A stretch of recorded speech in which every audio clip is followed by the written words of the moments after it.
예, 이번 차수는 면세와 영세율에 대해서 소개를 좀 드리겠습니다. 우리가 실무를 진행하다 보면 면세도 많이 이제 악탁드리게 되고요. 영세율도 많이 만나게 되는데 이번 시간에는 이제 교재 내용에 따라서 면세를 좀 더 설명을 드리겠지만 이 영세율과의 차이점도 한번 비교 분석해 보도록 한번 해보겠습니다. 이 많은 분들이 면세하고 영세율을 약간 혼동스러워 하시는 경우가 있는데 두 개는 많이 다르죠. 자, 일단 영세율부터 설명드립니다. 영세율. 여러분들도 뭐가 다른지를 한번 잘 따라와 보세요. 영세율. 영세율 거래는 일반적으로 이렇게 하죠.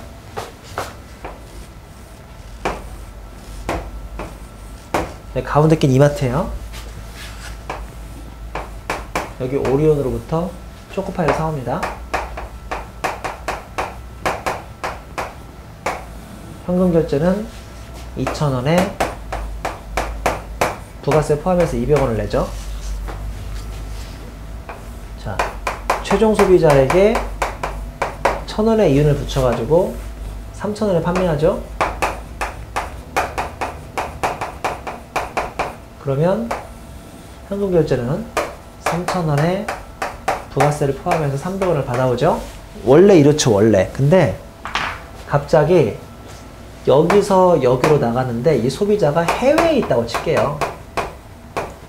그럼 이 말은 한마디로 수출을 의미하거든요. 수출. 수출이라는 소리입니다.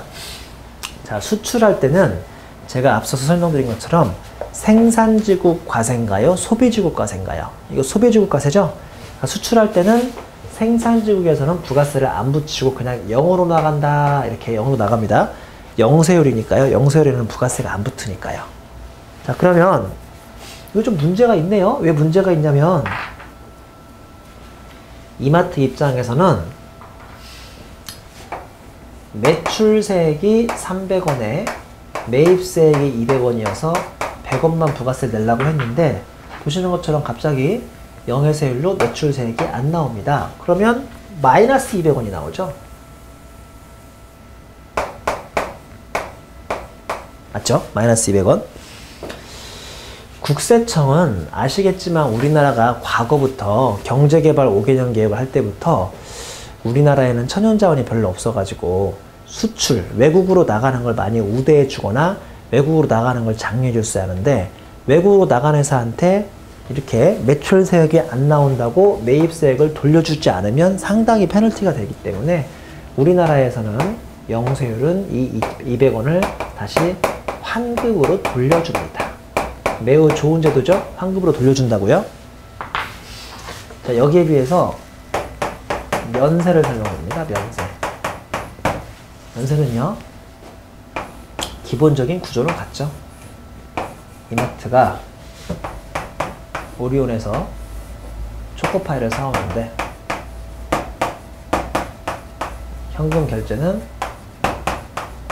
2,000원에 부가세 200원을 포함해서 주는 거죠. 자, 근데 이게 최종 소비자한테 가는데 3,000원에 판매해야 하는데 여기서 이 단계가 면세 단계로 바뀌었다고 칩니다. 면세 단계. 이 면세 단계가 뭔지는 좀 이따 설명을 드리죠. 그러면 이제 3,000원에 부가세가 안 붙어요. 면세니까 부가세가 안 붙어요. 자, 근데 영세율하고 면세에서 여기서의 차이점은 면세는 이 자기가 사왔을 때 매입세액 200원을 환급해준다, 환급해주지 않는다? 환급을 안 해줘요. 환급이 없어요. 이 영세율과 면세의 가장 큰 차이점은 면세는 저 200원을 환급해주지 않는다고 한다. 근데요, 원래 부가세는 매우 논리적인 삼자거래, 여기서 사왔다가 팔았다가 하는 삼자거래죠. 이래야 하기 때문에 가운데 낀 사람은 단돈 1원의 이익도 손해도 보지 않아야 한다는 게 원래 대원칙이거든요. 근데 이렇게 200원을 돌려주지 않는다면 요 초코파이를 200원, 2,000원에 사온 이마트는 손해를 볼 수밖에 없죠. 부가세에서. 그래서 그런 점을 막기 위해서 면세는 특별히 이 자리에다가 200원을 이렇게 업을 시켜줍니다. 그러니까 한마디로 200원 못 대인 것을 여기다 그대로 엎어버린다는 소리죠. 자, 질문합니다. 제가 여기서 빨간색으로 쓴 200을 업한다는 소리는 이마트 입장에서 매출세액이 나온 거다. 자, 제 말이 맞아요? 틀려요? 다시. 이마트 입장에서 200을 업을 시킨 것은 매출세액이 나온 거다. 제 말이 맞아요? 틀려요? 보시다시피 매출세액이라고 부르진 않죠. 이건 매출세액은 아닙니다. 왜냐면 여기 제가 0이라고 써놨잖아요. 부가세 매출세액은 0이기 때문에 이건 200을 매출세액이라고 부르는 게 아니라 그냥 매입세액을 돌려받을 수 없으니까 매출세액에 갖다 붙여버렸다라고 얘기하는 거죠. 그래서 여러분 잘 보시면 제가 좀 이따 이거 의미가 뭔지 설명드릴게요. 저의 개인적인 사례가 있으니까.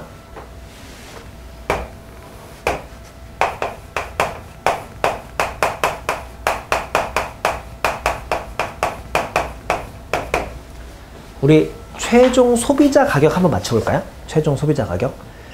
이게 무슨 말씀이냐면 우리는 기본적으로 영세율과 면세를 비교할 때 왠지 그 영세율이 면세가 훨씬 더 유리하다고 생각하는데요.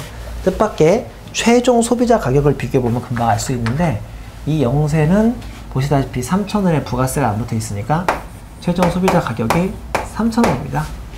근데 보시다시피 면세는 3,000원에 원래는 매출세액이 안 붙어야 하는데 여기 200만 원을 못 돌려받는다고 여기 200을 업시켜버리는 바람에 최종 소비자가가 얼마가 돼요? 3,200원이 되는 거죠. 보다시피 유인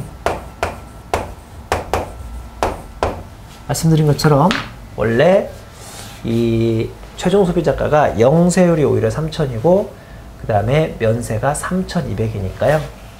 이 금액이 더 작죠. 이쪽으로 유인을 해야죠. 이게 더 작아요. 얘가 얘기하기는 너 이겼다니까 유인이겠지만 여러분 우리는 뭐 가끔씩 비행기를 타고 해외에 나가면 한 번 정도 꼭 들려야 하는 머스트헤브 아이템이 있죠. 그게 바로 면세점이죠. 면세점. 그래서 우리는 은연중에 면세가 영세율보다 좋은 거구나 라고 생각하는데 여러분이 알고 계신 그 면세점의 면세와 이 부가세에서 면세는 전혀 다른 거 아시죠? 이거는 아시다시피 일종의 생필품입니다. 생필품. 뭐 설마 면세점에서 생필품을 팔겠어요? 막 쌀 팔고 그러겠어요? 그러니까 여러분이 아시는 면세하고 여기서 말하는 면세는 완전 다르다는 거. 여러분은 면세점을 알고 있고 여기는 그냥 면세를 알고 있으니까 두 개는 약간 내용이 다릅니다. 제가 이 얘기 좀 해드릴까요? 이 얘기?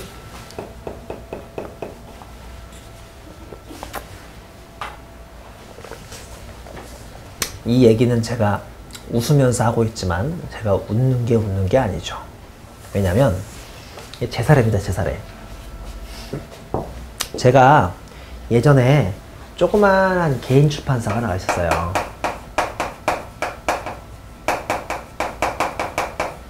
뭐하는 개인 출판사냐? 제가 대학에서 이게 학생들을 가르치고 있는데요. 이제 제가 하는 강의는 주로 세법개론이나 세무회계입니다. 경영학과에서. 근데 일반적인 경영학과 학생들은 회계원리나 중급회계나 원가 관리기까지는 수강을 하는데 웬만한 학생들은 세법이나 세무회계는 수강하지 않죠. 그러니까 세법이나 세무회계를 대학 강의에서 수강한다는 소리는 그게 회계사, 세무사 뭔가 수험 자격에 관심이 있다는 뜻이거든요. 자격증에. 그래서 제가 이제 학생들한테 세법 교재가 너무 두꺼우니까 이걸 다 보고 있으려면 힘드니까요. 요만하게 요약을 해가지고 시간마다 이제 요약을 한 프린트를 나눠줬죠. 근데 그 중에 학생 몇 명이 이제 건의를 하더라고요.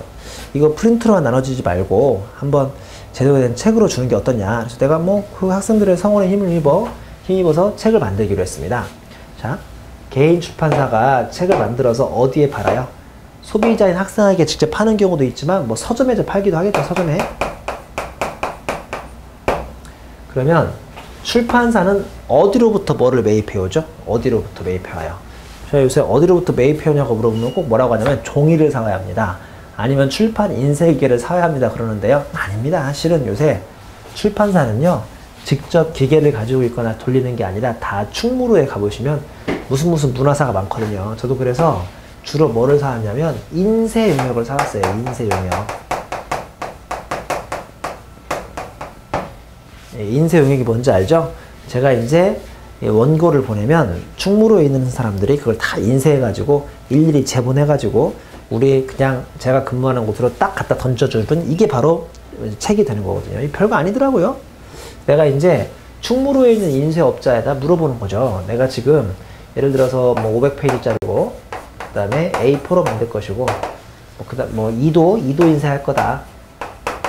이렇게 딱 알려주면 자기들이 이제 이 견적을 뽑아주더라고요. 그래서 내가 1000권 정도를 만들 것 같은데 1000권 정도면 얼마에 내가 사올 수 있냐 그랬으니까 자기들이 총 700만 원 든답니다. 그러면 1000권이면 딱 7,000원씩이거든요. 내가 좋다.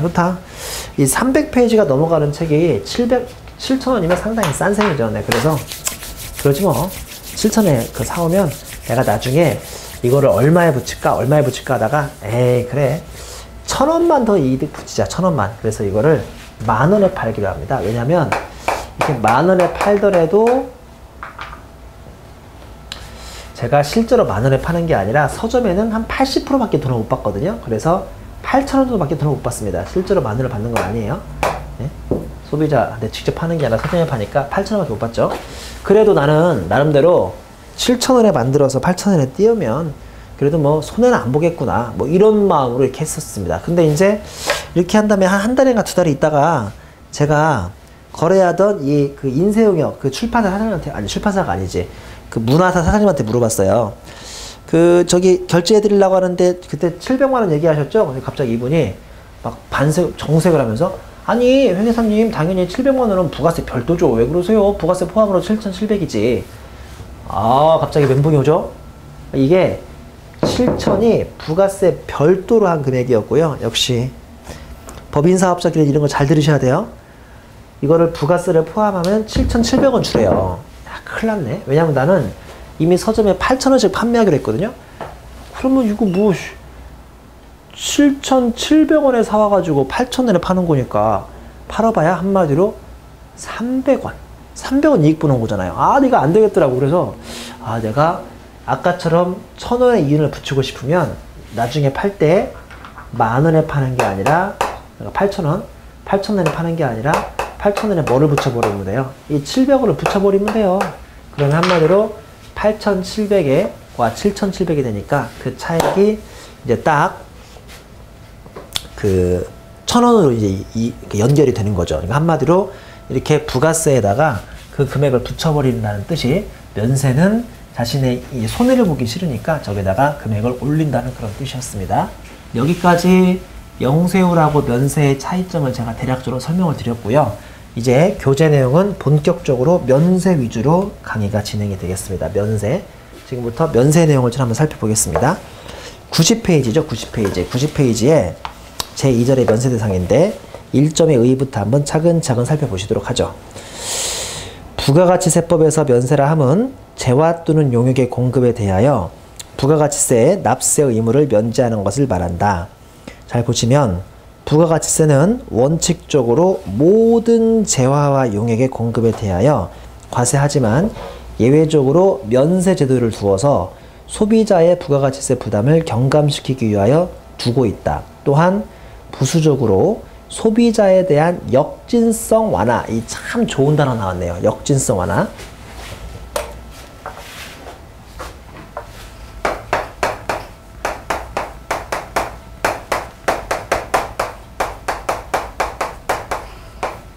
역진성 완화가 뭔가요? 아시죠?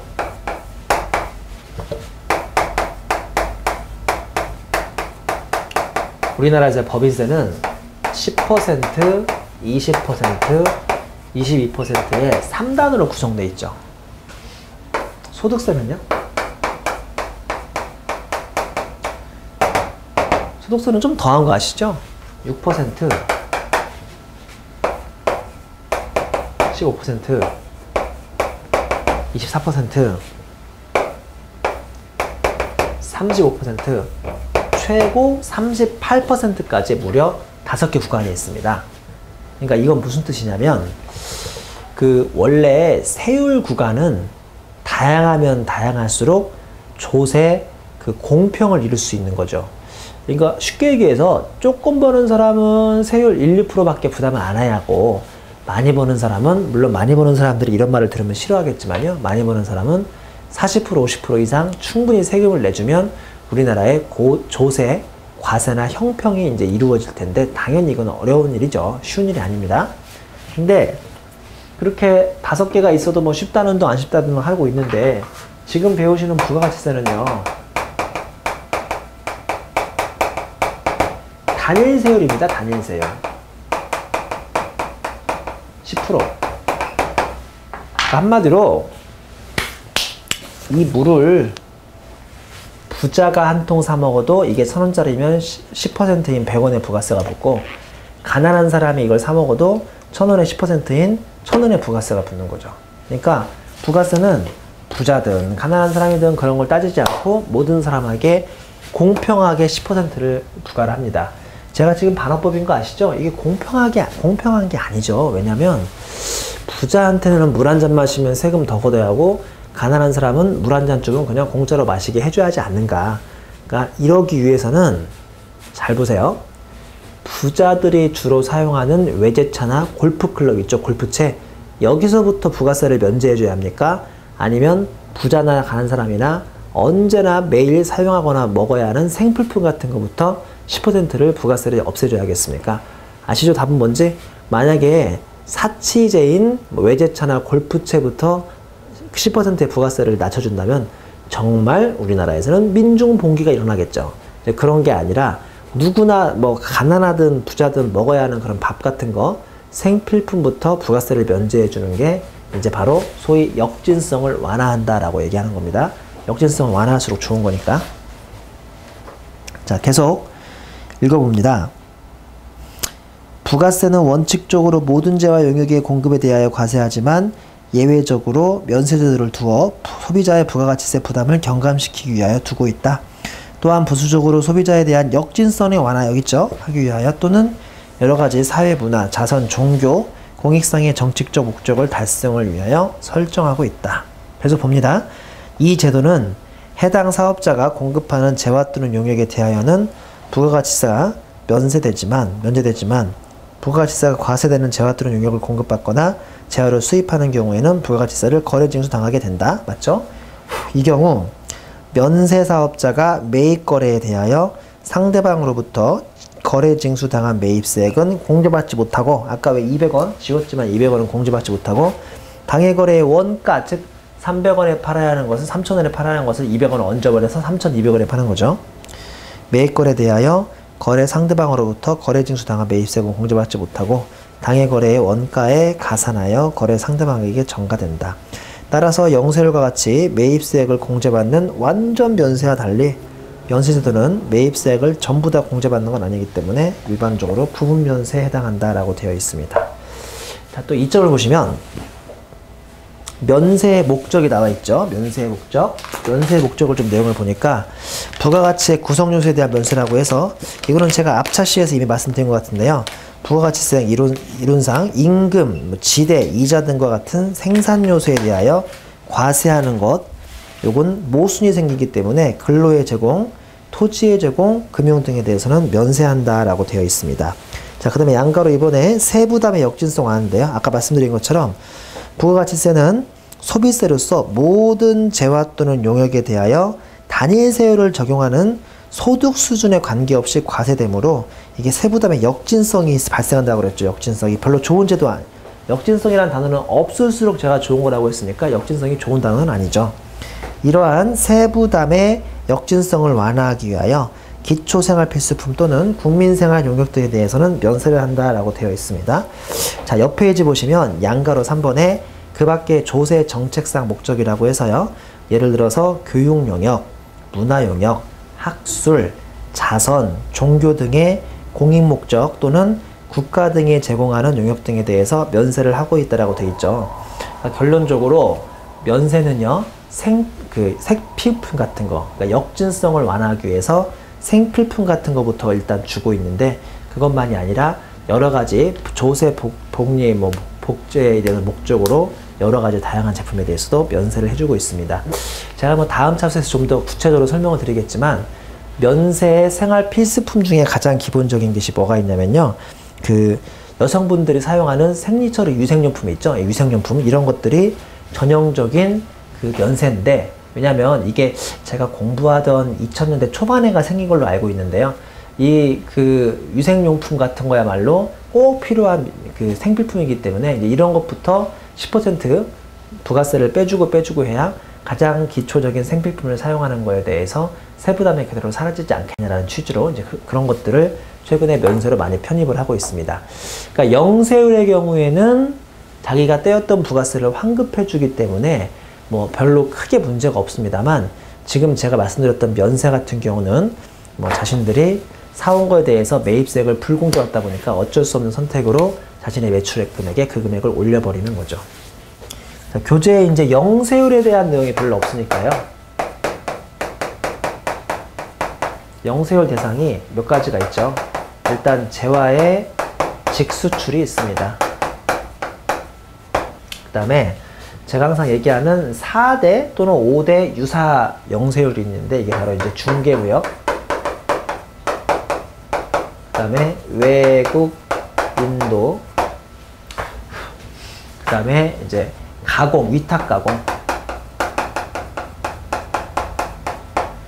중개무역도 있고, 외국 인도도 있고, 위탁 가공도 있고요. 그 다음에 위탁, 거기다 이제 맡기는 거, 상대방에게 위탁으로 맡기는 위탁 가공 무역 말고 상대방에게 외국에 인도하거나 중개무역을 하거나, 그 다음에 위탁 가공을 위한 해외 반출까지,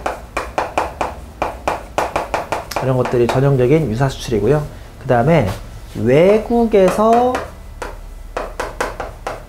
제공하는 용역은 우리나라 과세권만 한국에 있다면 외국에서 제공하는 용역도 다 영해수를 적용해 버립니다.